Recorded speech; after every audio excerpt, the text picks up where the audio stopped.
Hello friends, आज के video में देखेंगे लैंग्वेज पेपर का प्रैक्टिस सेट 6।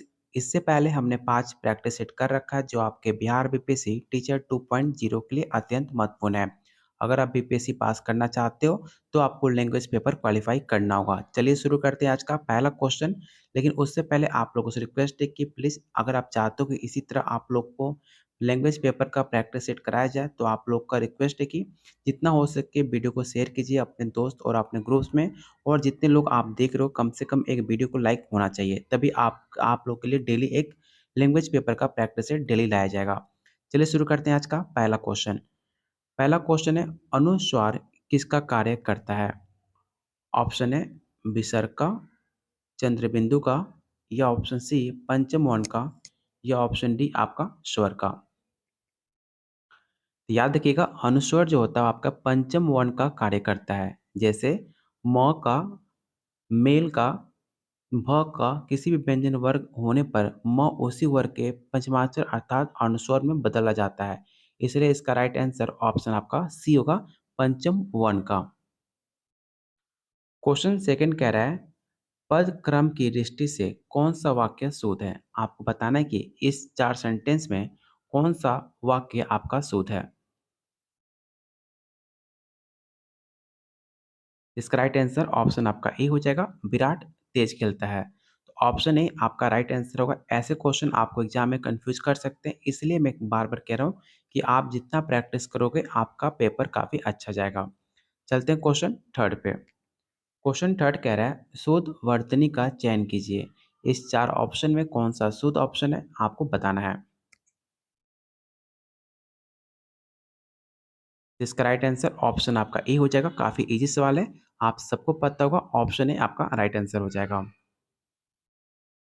अगला क्वेश्चन आपको बताना है कि लड़का कौन सी संज्ञा है। काफी इजी सवाल है। ऑप्शन है व्यक्तिवाचक, जातिवाचक, भाववाचक, या ऑप्शन डी आपका समूहवाचक। याद रखिएगा जो आपका लड़का है वो आपका जातिवाचक संज्ञा है के अंतर्गत आता है।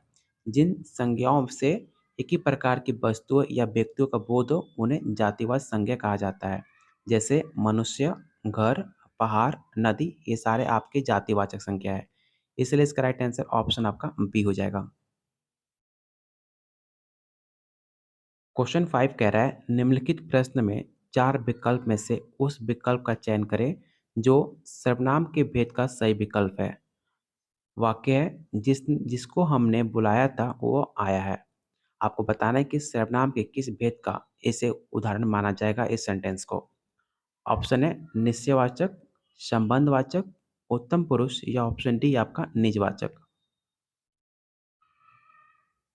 याद रखिएगा वाक्य जिसको हमने बुलाया था वो आया है में आपका संबंध वाचक सर्वनाम इसमें प्रयुक्त होगा। जिस सर्वनाम से वाक्य में किसी दूसरे सर्वनाम से संबंध स्थापित किया जाए उसे संबंधवाचक सर्वनाम कहते हैं। जैसे जो, सो, जिसने, जिसकी, ये सारे एग्जाम्पल आपके संबंधवाचक हैं। इसलिए इसका राइट आंसर ऑप्शन आपका बी हो जाएगा। क्वेश्चन 6 कह रहा है, किस प्रकार के विशेषण में दो प्राणियों, वस्तुओं इत्यादि के गुण, दोष अथवा विशेषता की तुलना कर एक को दूसरे से बढ़ा चढ़ाकर दिखाया जाता है, उसे क्या कहा जाएगा? ऑप्शन है मूलावस्था, चापलूसी करना, उत्तरावस्था, या ऑप्शन डी आपका सर्वनामिक। याद रखिएगा विशेषण की उत्तरावस्था में दो प्राणियों, वस्तुओं इत्यादि के गुण, दोष अथवा विशेषण की तुलना की जाए, एक दूसरे को चढ़ा बढ़ाकर बताया जाए, उसे आप उत्तरावस्था के अंतर्गत मानेंगे। तो ऑप्शन सी आपका राइट आंसर हो जाएगा। ये भी सवाल आपसे पूछा जाता है कि उत्तरावस्था जो है आपके कितने प्रकार के होते हैं। याद रखिएगा टोटल आपके विशेषण के 3 अवस्थाओं को विभक्त किया गया है। पहला आपका अवस्था जो होता है वो मूलावस्था होता है, दूसरा आपका उत्तरावस्था होता है, और तीसरा आपका उत्तमावस्था होता है जिसमें लिखा नहीं गया। तीसरा आपका उत्तमावस्था होता है। ठीक है, इसे भी आप याद रखिएगा कि विशेषण के 3 अवस्थाओं में विभक्त किया जाता है। पहला मूलावस्था, दूसरा उत्तरावस्था, और तीसरा आपका उत्तमावस्था। इस सारे पॉइंट को आप जरूर नोट डाउन कर लीजिएगा। क्वेश्चन 7 कह रहा है, निम्नलिखित प्रश्न में 4 विकल्पों में उस विकल्प का चयन करें जो पच के भेद का सही विकल्प हो। सेंटेंस है, दीपा लगातार पढ़ाई करती थी इसलिए कक्षा में प्रथम आई।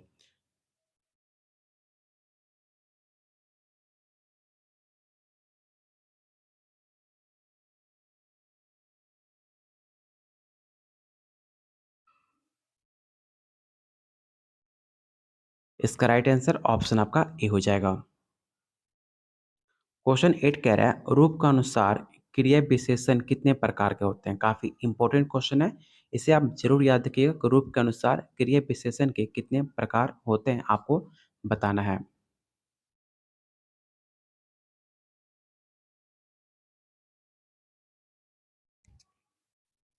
याद रखिएगा रूप का अनुसार क्रिया विशेषण जो होता है आपके तीन प्रकार के होते हैं।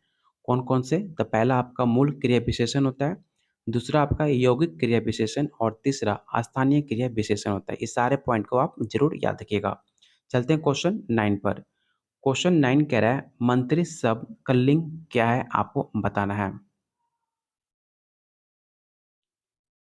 तो मंत्री शब्द का जो आपका लिंग होगा वो आपका उभय लिंग होगा, जो ना आपके पुल्लिंग होता है ना ही आपके स्त्रीलिंग होता है। मंत्री आपका उभय लिंग होता है, चाहे आप स्त्री हो चाहे आप पुरुष हो, उसे आप मंत्री से आप उसे डिनोट कर सकते हो।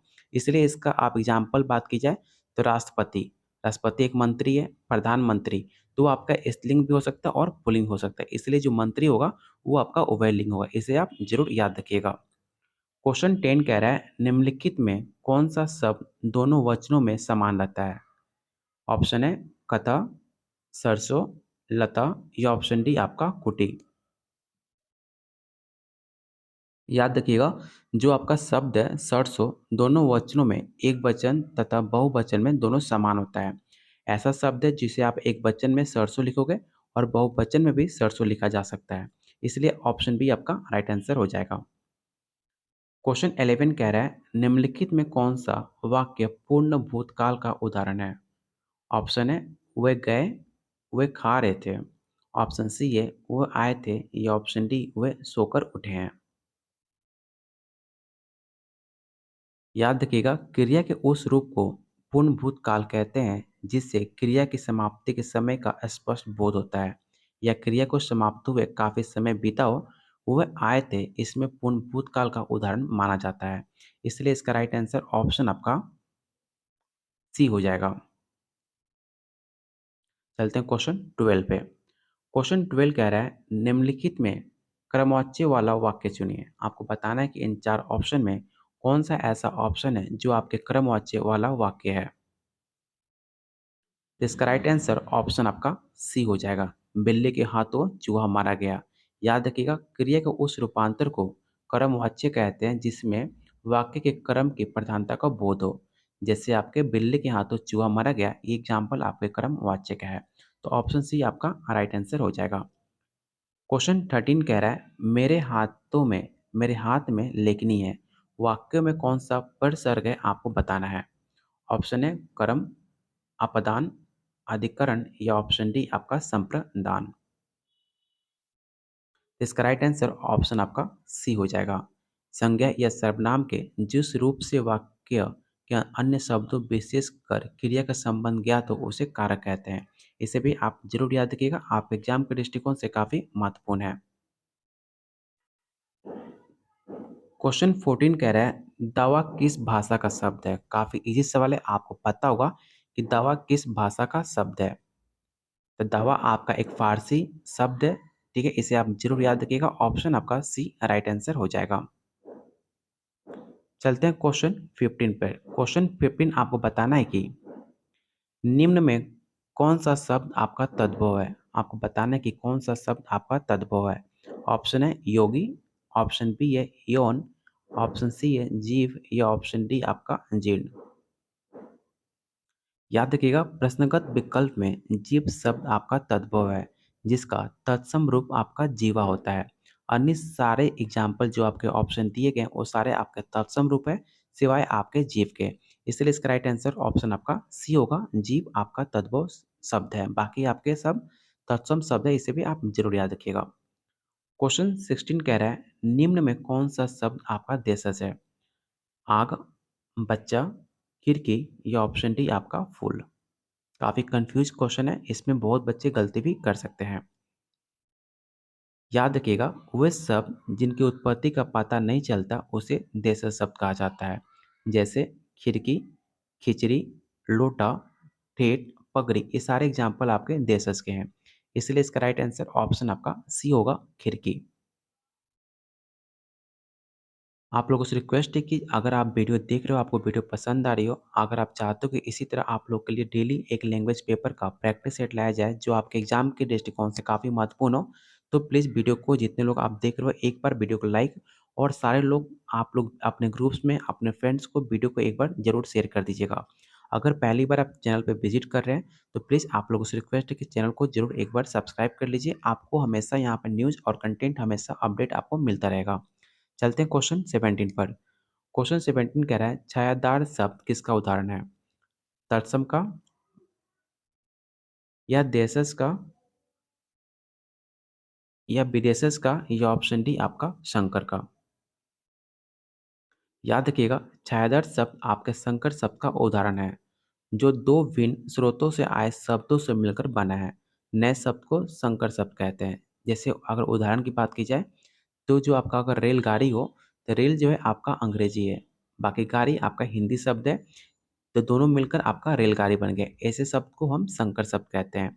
इसलिए इसका राइट आंसर ऑप्शन आपका डी होगा। इसमें आप कन्फ्यूज मत होइएगा।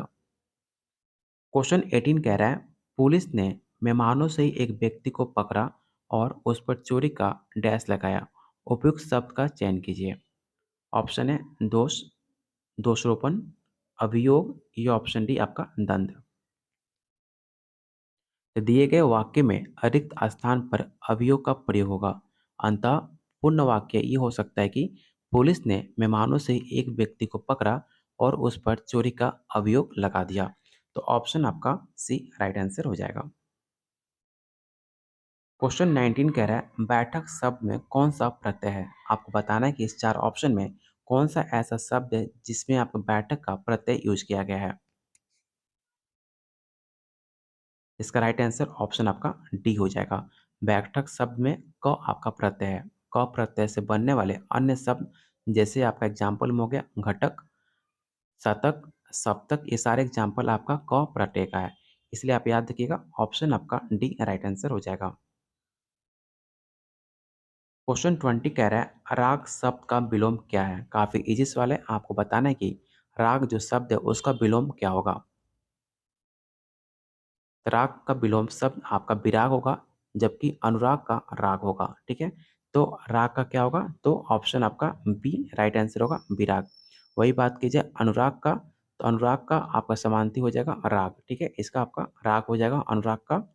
वही बात कीजिए आसक्ति का, तो आसक्ति का विलोम आपका अनासक्ति हो जाएगा। ठीक है, और वहीं बात कीजिए आपका अनुरक्ति का, तो अनुरक्ति का विलोम शब्द आपका विरक्ति होगा। ये सारे क्वेश्चन को आंसर आप याद कर लीजिएगा, नोट डाउन कर लीजिएगा, आप एग्जाम के दृष्टिकोण से काफ़ी महत्वपूर्ण है।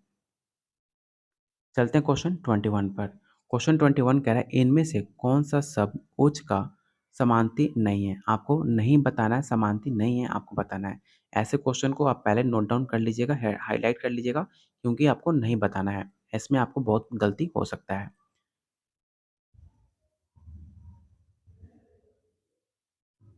तो इसका राइट आंसर ऑप्शन आपका सी होगा। बड़ा जो है आपका राइट आंसर होगा, क्योंकि आपका गलत बताना है। तो ऑप्शन सी आपका राइट आंसर हो जाएगा। क्वेश्चन 22 कह रहा है, प्राण जल प्राण पुत्र किस शब्द का अनेकार्थी है? आपको बताना है कि अनेकार्थी आपको बताना है। ऑप्शन है औषधि, सार, तत्व, या ऑप्शन डी आपका जीवन। याद रखिएगा, इसका राइट आंसर ऑप्शन आपका डी हो जाएगा। जीवन एक अनेकार्थी शब्द है जिसका अर्थ है जल, प्राण, पुत्र, जिंदगी, जीविका आदि, ये सारे जो है आपका सार का अर्थ है। इसलिए इसका राइट आंसर ऑप्शन आपका डी हो जाएगा। नियत नियत शब्द युग्म का सही अर्थ भेद का चयन कीजिए। आपको जो ये शब्द दिया गया है, इसका आपको सही अर्थ भेद आपको बताना है। इसका राइट आंसर ऑप्शन आपका सी हो जाएगा। क्वेश्चन 24 कह रहा है, भूमि के अंदर की जानकारी रखने वाले को क्या कहा जाता है? काफ़ी इंपॉर्टेंट क्वेश्चन है। आपको पता होना चाहिए कि भूमि के अंदर की जानकारी रखने वाले को आप भूगर्भता के नाम से जानते हैं। तो ऑप्शन ए आपका राइट आंसर हो जाएगा। क्वेश्चन 25 कह रहा है कि सुक्ति का सही संधि विच्छेद क्या होगा? याद रखिएगा, सुक्ति का सही विच्छेद ऑप्शन ए आपका राइट आंसर हो जाएगा। चलिए शुरू करते हैं आज का इंग्लिश का पहला क्वेश्चन, जो आपके एग्जाम के दृष्टिकोण से काफ़ी महत्वपूर्ण साबित होगा। पहला क्वेश्चन है, which one of the flowing words is noun? आपको बताना है कि इस 4 सेंटेंस में कौन सा ऐसा शब्द है जो आपका नाउन है। तो ऑप्शन सी आपका राइट आंसर हो जाएगा। Teacher is a noun, interesting and brave are adjective. मतलब जो आपका इंटरेस्टिंग है, आपका ब्रेव है, ये सारे दोनों आपके एडजेक्टिव हैं। वहीं बात कीजिए डेवलप की, तो डेवलप आपका एक वर्ब है और इंटरेस्टिंग और आपका ब्रेव आपका ये एडजेक्टिव हो गया। इसलिए इसका राइट आंसर ऑप्शन आपका सी होगा। टीचर जो है आपका एक नाउन है। क्वेश्चन सेकंड कह रहा है, fill in the appropriate determiner. Sentence है कि I have not got dash money in my bank account. आपको बताना है कि इसमें जो आपका एप्रोप्रिएट जो आपका फिल इन द ब्लैंक से क्या फिल होगा। ऑप्शन है एनी, ए, ए फ्यू या ऑप्शन डी आपका फ्यू। याद रखिएगा, इसका राइट आंसर ऑप्शन आपका ए हो जाएगा। आई have not got any money in my bank account. मैंने कोई भी पैसा अपने बैंक अकाउंट में नहीं देखा। ठीक है, तो ऑप्शन ए आपका राइट आंसर हो जाएगा। क्वेश्चन थर्ड कह रहा है, supply the correct form of the verb remember in the flowing sentence. आपको बताना है कि रिमेंबर का कौन सा फॉर्म इस सेंटेंस में आपका फिट बैठेगा। सेंटेंस है आई डैश योर नेम। याद रखिएगा, इसमें ऑप्शन बी होगा। आपको पता होगा, आपने डेली लाइफ में आप बोलते हुए होगे, आई रिमेंबर योर नेम। मैंने आपका नाम याद कर लिया है या आपका नाम मुझे याद है। इसका ऑप्शन बी आपका राइट आंसर हो जाएगा। क्वेश्चन 4 कह रहा है, pick out the correct verb form. आपको इसमें करेक्ट वर्ब फिल करना है। सेंटेंस है she was walking along the road when she dash him. Option है met, have met, was meeting या ऑप्शन डी आपका मेट। इसमें जो है आपका past form of the verb, जो आपका वर्ब है उसका पास्ट फॉर्म लगेगा। जैसे इसमें आपका मेट, तो ऑप्शन आपका ए राइट आंसर हो जाएगा। मीट का पास्ट फॉर्म होता है आपका मेट। इसे आप जरूर याद रखिएगा, ऑप्शन आपका ए राइट आंसर हो जाएगा। क्वेश्चन 5 कह रहा है, supply A model which expresses ability all of them dash speak 3 language. Option है मे, विल, मस्ट या ऑप्शन डी आपका कैन। यहाँ पर आपको डेफिनेशन दिया गया है, यहाँ पर देख सकते हैं। लिखा है ability is expressed by the modal can, all of them can speak 3 language, hence option D will be correct. मतलब ये हुआ कि जो आपका मॉडल है कैन, मॉडल जो होते हैं आपके 3 प्रकार के होते हैं। आप अच्छे से ग्रामर जब पढ़ोगे तो उसमें बताया जाता है कि मॉडल आपके 3 प्रकार के होते हैं। इसमें जो ऑप्शन आपका सब्जेक्ट दिया गया, इसमें आपका कैन परफेक्ट होगा। तो इसी अकॉर्डिंग ऑप्शन डी आपका राइट आंसर हो जाएगा। क्वेश्चन 6 कह रहा है, we must come back 6 must in the above sentence express. मतलब आपको जो ये मस्ट है ये क्या एक्सप्रेस कर रहा है आपको बताना है। पॉसिबिलिटी, एडवाइस, डिजायर या ऑप्शन डी आपका नेसेसिटी। तो जो आपका मस्ट है वो आपका नेसेसिटी डिनोट कर रहा है, तो ऑप्शन डी आपका राइट आंसर हो जाएगा। क्वेश्चन 7 कह रहा है, complete the phrasal verb in the flowing sentence. आपको इस सेंटेंस में आपको फ्रेज वर्ब आपको फिल करना है। सेंटेंस है you may try hard to hide the truth but one day the truth will come. मतलब आप कितना भी कोशिश कर लो सच छुपाने का, लेकिन एक दिन सच सामने आ ही जाता है। आपको बताना है कि इस फिल इन द ब्लैंक में क्या फ्रेज वर्ब आपको फिट करना होगा। ऑप्शन है इन, ओवर, आउट या ऑप्शन डी आपका एट। यहाँ पे देख सकते हैं कि in such sentence to express revelation come out is used, hence option C would be correct. Option C आपका राइट आंसर हो जाएगा आउट, क्योंकि सच बाहर निकल जाता है। तो ऑप्शन बाहर निकल आने का ऑप्शन सी आपका राइट आंसर हो जाएगा। आज का लास्ट क्वेश्चन रहेगा, आपको बताना है कि complete the phrase verb in the flowing sentence. फिर से आपको फ्रेज वर्ब आपको फिल करना है इस the fill in the blank में। सेंटेंस है people have been complaining about the prices going dash every day. लोग शिकायत कर रहे हैं दिन पर दिन जो महंगाई बढ़ती जा रही है उसको लेकर। ऑप्शन है अप, थ्रू, आफ्टर, ये ऑप्शन डी आपका इन। आपको बताना है कि इस 4 ऑप्शन में कौन-सा ऑप्शन इसमें फ़िल होगा। याद रखिएगा, ऑप्शन ए आपका राइट आंसर हो जाएगा, people have been complaining about the prices going up every day.